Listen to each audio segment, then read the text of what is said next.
Budget ہمارے سامنے پیش کیا گیا.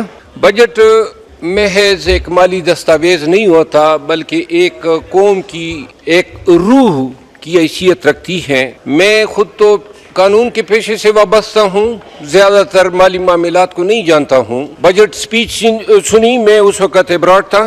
دو تین چیزیں ذہن میں آئی, دو تین پروپوزلز ہیں, اس ایوان کے سامنے گوش گزار کرتا ہوں. جناب اسپیکر, بجٹ میں دو چیزوں کا فقدان نظر آ رہا ہے. ایک تو کوئی روڈ میپ نظر نہیں آیا ہے کہ یہ جو قرضے چڑھے ہیں $120 بلین, اس کی ادائیگی کا کیا طریقہ کار ہوگا. Altogether the budget documents are silent about it. دوسری بات یہ ہے کہ ہم دیکھ رہے ہیں ابھی جو اسرائیل ایران وار ہے, دنیا ٹیکنالوجی کی طرف جا رہی ہے.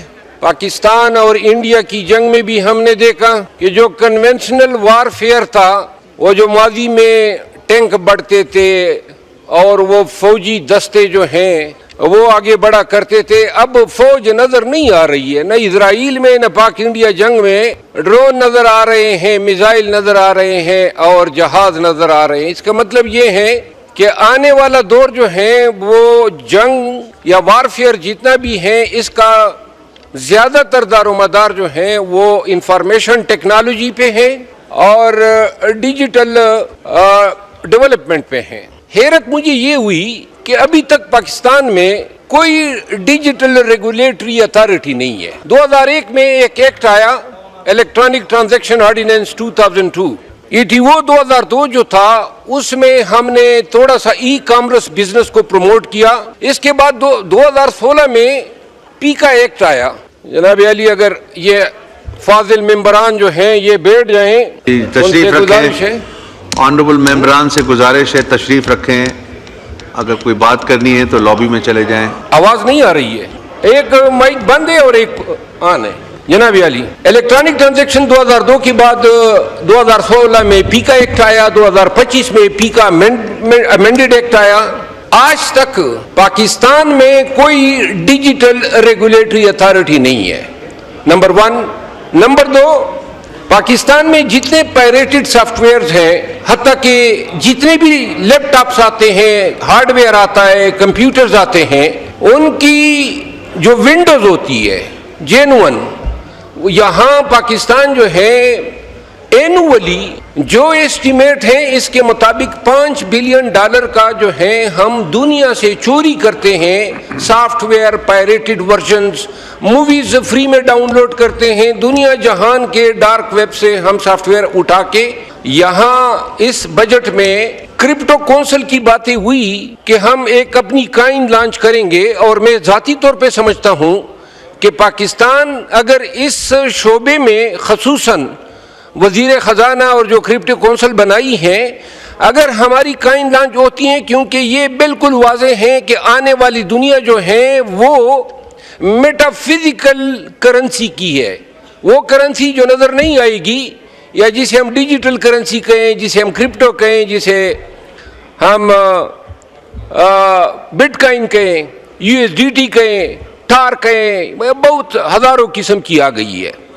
ہمارے بجٹ میں نمبر 1 ڈیجیٹل ریگولیشن کا فقدان, نمبر 2 نوجوانوں کے لیے لفظی طور پہ 60% نوجوان ہیں, اور ان 60% نوجوانوں کے لیے کیا رکھا گیا ہے. اب ہم نے بجٹ میں ڈیفنس میں تو ہم نے اضافہ کر دیا, لیکن ہیلتھ اور ایجوکیشن دونوں کو ملا کے جو ایلوکیشن پروپوزڈ ہیں وہ 8% ہے. بہتر نہیں ہوگا کہ ڈیفنس بجٹ سے 15% جو ہیں کٹوتی کی جائے اور یہ ہم انویسٹ کر دیں ہیلتھ میں اور ایجوکیشن میں.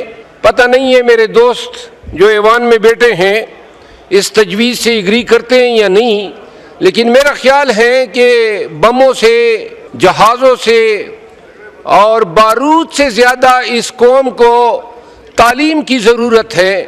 ایک اسرائیل چھوٹا سا ملک, ٹائنی کنٹری, پوری دنیا کو ٹیکنالوجی کے زور پہ نچا رہا ہے, اور ان کا GDP دیکھ لیں, یعنی کہ پورا اسرائیل آزاد کشمیر سے چھوٹا ہے, یہ راولپنڈی ڈویژن سے چھوٹا ہے, لیکن اسرائیل جو ہے اس کی جو جی ڈی پی ہے یا اس کا جو فائنینشیل سٹیٹس ہے ہمارے پاکستان کے 11 بجٹ جو ہیں وہ اس کے اینول بجٹ کے برابر ہیں، اور یہ ہمارے لیے بڑے شرم کی بات ہے۔ محترم اسپیکر صاحب، دوسری جو تجویز ہے وہ یہ ہے کہ جب 18ویں آئینی ترمیم ہوئی تو 18ویں آئینی ترمیم کے نتیجے میں جو جتنے ٹرائبل ایریاز تھے اور جتنے پاٹا ریجنز تھے وہ سارے ابسولیٹ ہوئے اور ان کو بندوبستی اضلاع میں مرج کیا گیا۔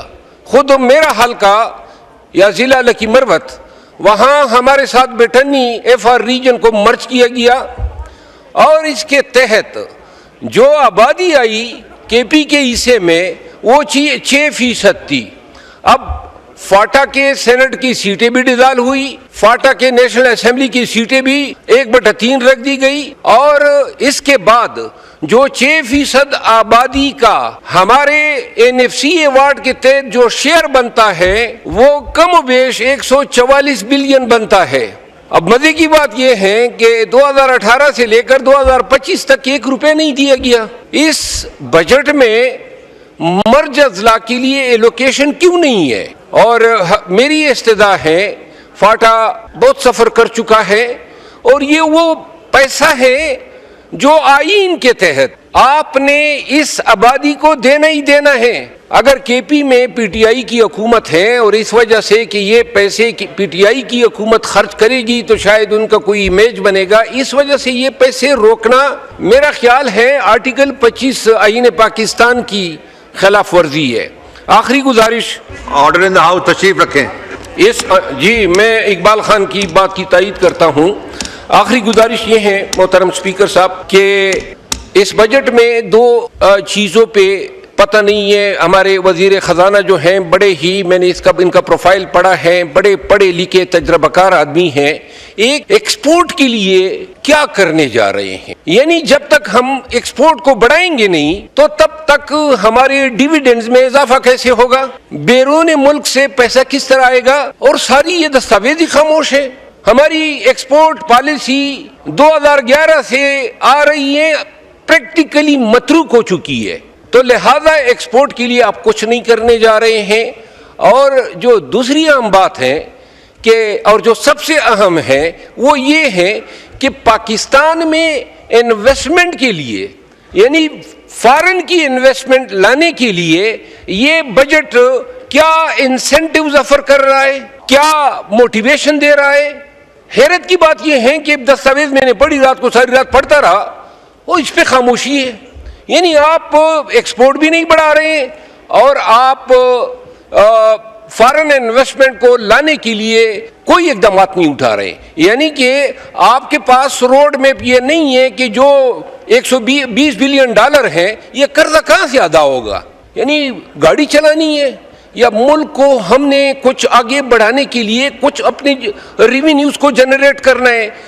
یہ سارا ملک اس 31 بلین ڈالر پہ چل رہا ہے جو اوورسیز پاکستانیز بیچتے ہیں۔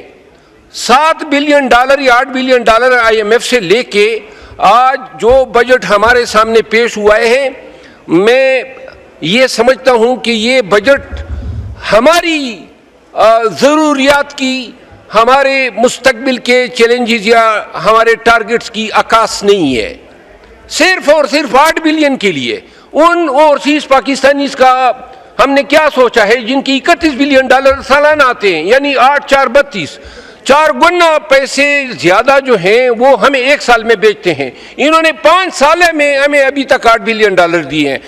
میں گزارش کروں گا، یہ جو ایوان ہے، آخری بات ہے، بالکل میں آپ کا اشارہ سمجھ گیا ہوں محترم اسپیکر صاحب، یہ جو ایوان ہے یہاں پہ ہم باتیں کرتے ہیں، اندر سے ہم سمجھتے ہیں کہ ہوائیاں ہیں، اور جس کو کہتے ہیں نا شورلیاں ہیں، چوڑی جا رہی ہے، کوئی سیریس ہی نہیں لے رہا ہے۔ جو بھی ممبر یہاں بولتا ہے ہمیں پتہ ہے، ہم بے بس ہیں، ہمیں محسوس ہوتا ہے کہ ایوان اندر سے کوکلا ہے، ہم کوئی فیصلے خود کر ہی نہیں رہے ہیں۔ کب ایزرٹ کریں گے؟